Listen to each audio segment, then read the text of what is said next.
Go there. All right, just summary for we haven't done one for a long time. I have to put up. For Hussein, we're working on his forehand and his backhand. We're working on creating more spin without telling him to do spin. We've adjusted the positioning. This is for me, all right, pretty much. But you can look at it though. The positioning of the elbow armpit. Let's identify those pieces. All right, go to position 1. All right, let's go to 2. All right, so this is what we call the elbow armpit. All right, and his wrist, what we're going to talk about is his wrist, how much his wrist supinates here. Now, when what we're trying to do is, normally what happens is you go to super pro position. All right, we'll pretend the net is over there. Okay, so super pro position, what it does is that the elbow armpit faces up to the sky. The side of the elbow is facing towards the net. Now, this positioning creates a lot of plow through, a lot of power, right? But it tends to give a flatter ball.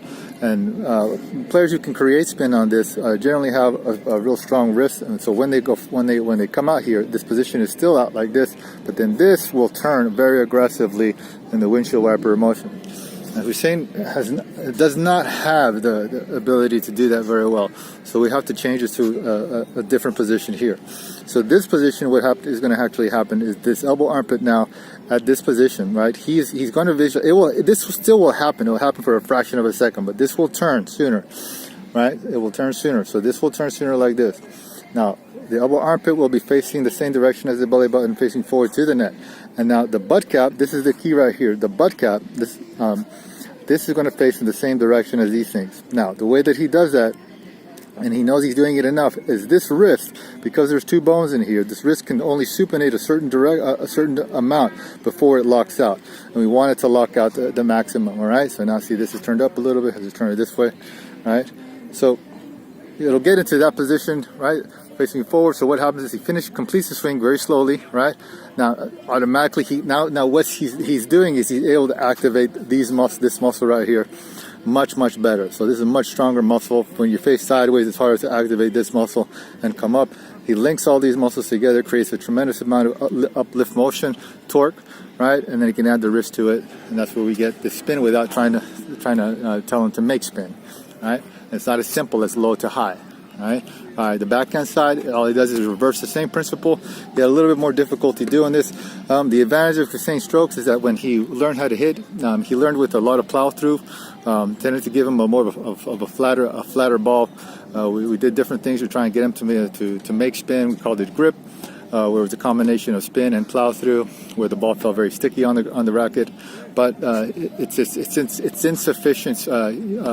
It's insufficient consistent grip. He's not able to maintain the technique, so we're changing to this, right? Because he automatically makes a lot more spin without even having to think about it, and because he hits the ball so hard, can hit it so hard, he's able to hit free, and the ball will land in. So on the backhand side, basically the same principle, right? He does the stroke is the regular, everything the same. He just focuses on the left hand, right? Supinates, lets it lock out. The elbow armpit, belly button start face the same direction, right? And yep, it won't never get like to that degree. Really, I don't expect. We'll have to videotape to find out. And then he comes over it and creates all that spin. On the backhand side, he has a tendency to lose plow through. He creates a lot of spin, but the ball doesn't go drive through. So what we did was a combination of made him hand fed him balls, and made him go ahead and hit his regular backhand, which was a hard driving backhand with less spin, and then went ahead and told him to make the adjustment. And when he made the adjustment, he still had the plow through, and he had the more supinated racket positioning, butt cap positioning, elbow armpit positioning, and created a tremendous amount of spin on it, even a little bit more spin than on the forehand side. I expect though on the forehand side to probably be able to generate more spin on it. So this is like the day 2 of trying to do this. It was hand feeding and net feeding, and it worked out pretty good. So we'll just continue. All right, we'll see you next time. Anything else on this? Later.